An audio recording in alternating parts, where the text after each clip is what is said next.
my book discussion with Comrade Jacob. Okay, Jacob, what would you say is a major theme in your book? Can you talk about that for us? I was mostly thinking about like the death is inevitable type of thing. What's your book about? What's it called? It's Catch-22. It's about like these guys. They're in like a squadron of like bombers, and they go on a bunch of missions and stuff. It's kind of like it's supposed to be kind of funny and stuff like that. Okay, Jacob.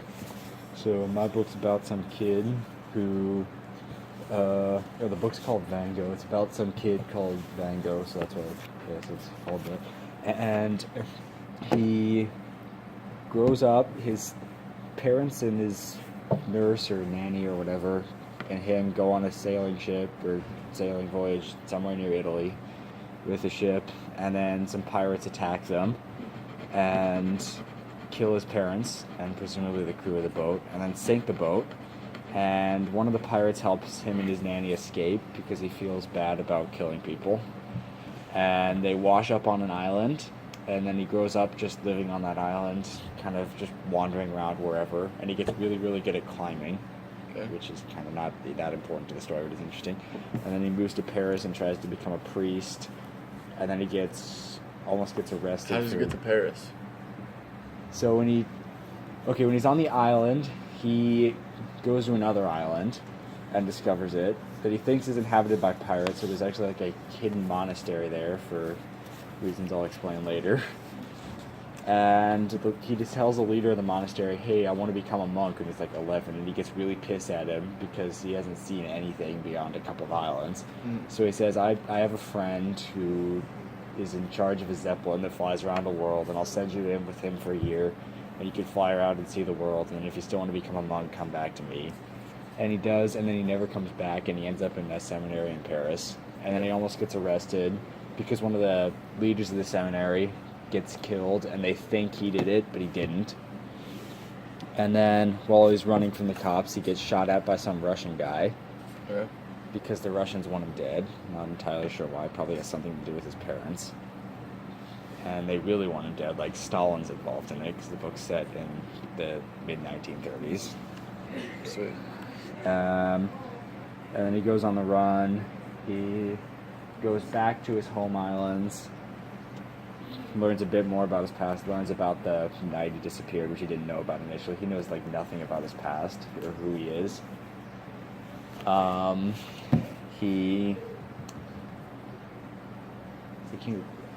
So then the other storyline is there's a guy, the leader of the monastery is a guy called Zafiro, and he was, during World War I, a chaplain in the French army, and he and a couple of his friends in the army found a German, and one of his friends was a doctor, so he treated them, and they were just laying in a field. There were just 4 of them in a field because everyone else either got killed or retreated or moved away. So they're just kind of alone, and they started talking with each other, and they all realized, hey, war is pretty stupid.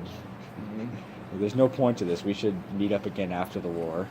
And then they agreed. They met up again after the war, and they formed a group, and they tried to, stop wars from breaking out. But then they realized, just 4 guys that nobody's ever heard of. Well, one of the guys became a boxer after the war and got kind of famous. But he wasn't able to use that for anything. He tried to make a speech, and he just got shouted out, is what they said. Or the cheering drowned him out. So they just kind of gave up, but Zafiro, he kind of carried on alone. And so he found this arms dealer, this really dangerous arms dealer. I think his name was Voloy Victor, is his name. And he became his confessor, like a priest. So he came to him and confessed his sins and stuff. And then he tipped off the French police. He said, hey, he's going to be at this church at this time on this date, come arrest him. And they tried to, but he escaped. And he knew exactly who this guy was, and he knew that the other guy knew exactly who he was. He was really good at staying hidden and changing his identity. So he knew that he needed to eliminate this guy. So he had to go on the run. So he went to Rome, and then they faked his death, sent him to an island near the island where Van Gogh grew up, and he set up a monastery. And then all the other monks there are also people who are being hunted and had to hide. But then the French police find the arms dealer again. They capture him, and they need to identify him. And because he's so good at changing his identity, like, nobody could tell who he is, because he's always different. Nice. You know, I think he said every 3 months he changes everything about himself. So the Zafiro, he knew him so well he could identify him because he'd spent so much time in such close proximity to him. So they dragged him off his island, dragged him all the way out there, and he was supposed to be like, just walk in, it's him, the sign of the cross, make sure he's, swear on it, and then just leave. And he would never see him. They had like a really bright light shining in his eyes, so they wouldn't see him. But he like headbutted the light out of his eyes, and when the light swung around, it shone on the priest Zafiro's face. So then he knew he was alive. So he was kind of screwed. And so he's not screwed yet because if they know it's him, so they can arrest him and send him to prison for the rest of his life. But then he escaped on the way to being sent to a prison. So then Zafiro had to go on the run. So that's pretty much the end of it. So I guess and then there are other storylines, but there are two storylines, so there are really two main themes. Okay. Yeah. So the main theme with Vango is just he knows nothing about his history. So he's kind of curious about that. I mean, initially he's kind of not, but then he kind of gets curious because there's a love interest for him. Because while he's on the Zeppelin flying around the world, he meets some Scottish girl who was on the Zeppelin called Ethel, and they fall in love. And she asks him who he is, and he gets him kind of curious. So he asks, but every time he finds out something about his past or some new piece of information about who he is and people around him, it ends up hurting him.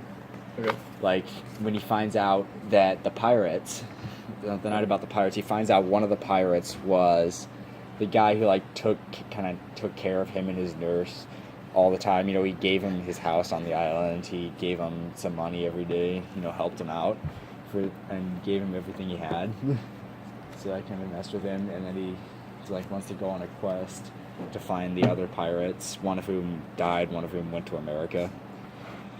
And, when he finds out about who Zafiro really was, because he tells him, why he's wanted, he's later, becomes involved or helps him in the, in Paris in the identification attempt, and gets seen with him as, one of his accomplices by the arms dealer, so now they're after him, in addition to the Russians.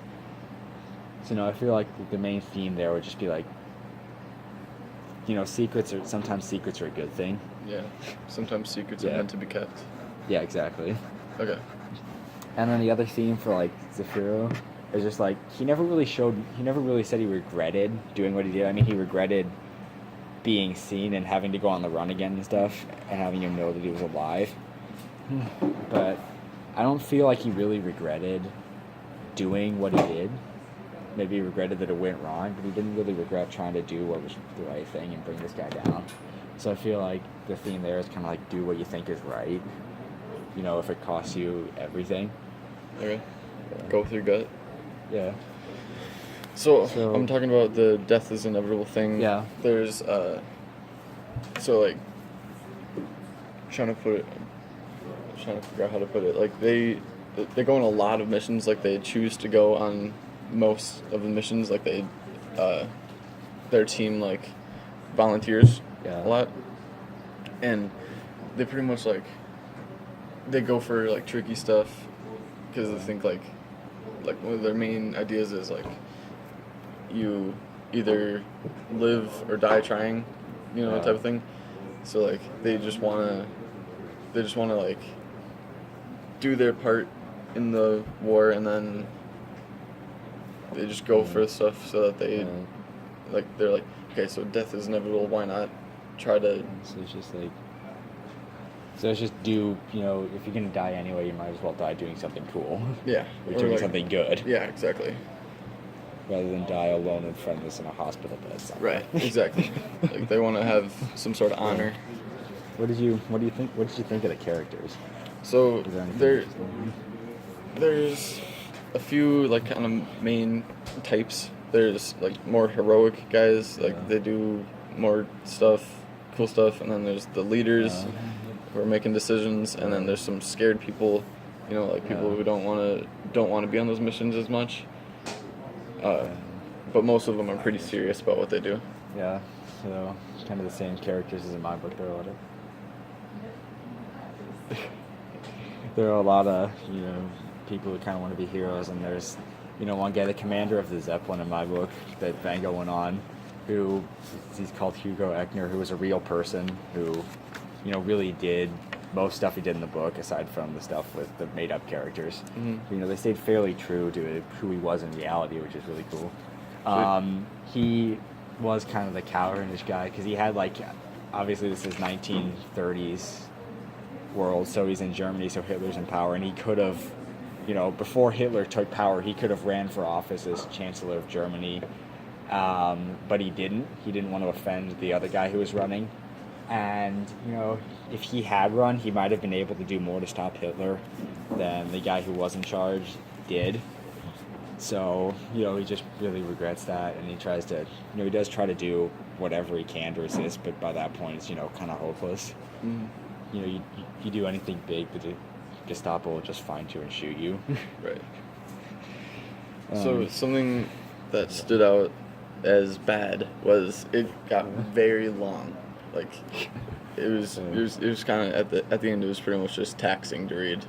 It got pretty boring, in my opinion. Mine was a lot. Maybe more. It was a long book, but it was more interesting. Yeah, it seems like it would be. Mine was. It was written in the style of writing and just how they use the words and how they describe stuff was pretty interesting. And it's maybe because the book was originally written by a French guy in French, and then was translated by somebody else into English. And then that's the version I read, so that might have something to do with it, both the translation and originally being written in a different language. Interesting.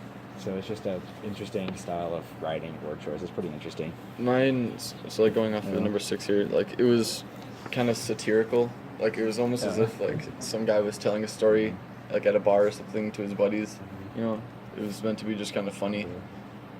I feel like my book, maybe again influenced by the way it was written, it's more it's driving a theme, but as much as it's driving a theme, it's just a story about some kid and his really interesting life. Mm-hmm. It's not written as much to push, you're not writing the book to push this theme that whatever secrets are important and some secrets are meant to be kept. It's or just telling a good story. What's right. Yeah, it's just hey, I'm going to tell a good story, and if somebody learns something nice out of it, that's a nice bonus, rather than, I'm gonna write a book and try to use this story to push this message. Mm-hmm. I mean, obviously it has a message. Right. So that's how you know it was a good book, because it was interesting and it had a good it's just theme. Enjoyable. It's a nice story to read. Mm-hmm. So, would you recommend it to others? Honestly, I would only recommend it to someone who really liked reading, first off, and they like long books. It's my attention span wasn't really long enough for this, but otherwise it was pretty okay. Yeah, my book's probably a bit more, general. I probably wouldn't recommend it to some people who are, not interested in this kind of field. But it's a pretty it has pretty universal appeal, kind of unlike yours. Yeah, it seems pretty interesting. It's a good story. Yeah. Yeah. Seems like something you could get into. Yeah. Do you think your book did a good job at delivering kind of the main message of it? Yeah, it showed up, or it popped up a lot of times in the story. It was almost pretty easy to tell, pretty early in the story what the theme was, and then it just kind of continued the whole time. Yeah. I think mine did a pretty good job of delivering its theme, but I think because it's not really ever super overt with it. It is in a couple of places. It kind of talks about secrets and regrets and stuff, especially the secondary theme with do whatever you can, do what you think is right, even if it costs you everything. Right. That one's really kind of you got to pick up on it. You might not you're not going to get that theme out of it unless you're looking for it. Right. Which obviously if you're reading the book to analyze it for a project, you're going to be looking for themes and stuff. But if I was just casually reading it, that's probably not what I would take away from it. Okay. But the main theme with Van Gogh, I think you would maybe kind of get that out of it, but I just feel like the book was written more as a story. Just there's nothing more to it. It's just an enjoyable story. Awesome. Which is good. It's just not the greatest at delivering a theme, because I don't feel like that was the author's, intent. Right. As much as to just. Right. I just want to tell a story and entertain people, and have them thinking at the end, that was a good book, I'm glad I read it, rather than push a theme and have somebody then think, the point of that was this theme, maybe I should do that in my life. Mm. Which is fine. Yeah. Both kind of books are fine. Like your book was probably a good book and it was pushing a theme. Mm. My book wasn't, and it's a good book too. Right. So was there anything more that was just interesting in general about your book? I mean, kind of like the story of it, how it kind of starts is like they wanted like kind of respect type of thing. They wanted Is to. this set in like World War II, or is it like some fictional war? I'm pretty sure it's World War One. I could. Bomber cruise. I'm honestly not Is positive. there Would it be? You know about probably that? one of the world wars, because there were bomber missions during the end of World War One, especially as aircraft got larger. Okay. Like the Germans bombed London with Zeppelins and aircraft, and they were intending to bomb Berlin. The aircraft that were developed for that were never used because the war ended. Okay. But So- yeah, bombing missions became a thing. Right. So they the leader of their team volunteered their squadron for more missions than the other guys, Yeah. and like the team didn't really like that. So like it kind of became like, oh, the lead guy was excited to go on the missions, but the other guys were just kind of tagging along, doing their thing, getting missions done. Yeah. So, Yep. just getting into so it's kind of written in kind of a less conventional way. It kind of hops around in terms of setting and location in between storylines a fair bit. Yeah, I think that's pretty Yeah. cool. The storyline thing. Because it starts off in Paris with him about to get confirmed as a priest, and then he almost gets arrested, and then climbs up Notre Dame, Mhm. and then he gets shot at, and then his life gets saved because a swallow flies in front of him and deflects, and it goes through this bullet goes straight through the swallow, but it deflects so it doesn't hit him straight through the heart. Jeez. Alright. And then it hops back to his childhood on the Isles, and it kind of hops around like there's a kind of really small little storyline with Stalin's daughter, I believe. Interesting. Yeah, that he kind of talks about. So that's how you learn that he's being hunted by the Russians. They refer to him as the Bird. Okay. So I think that was a pretty good discussion, Jacob. Yeah, for sure.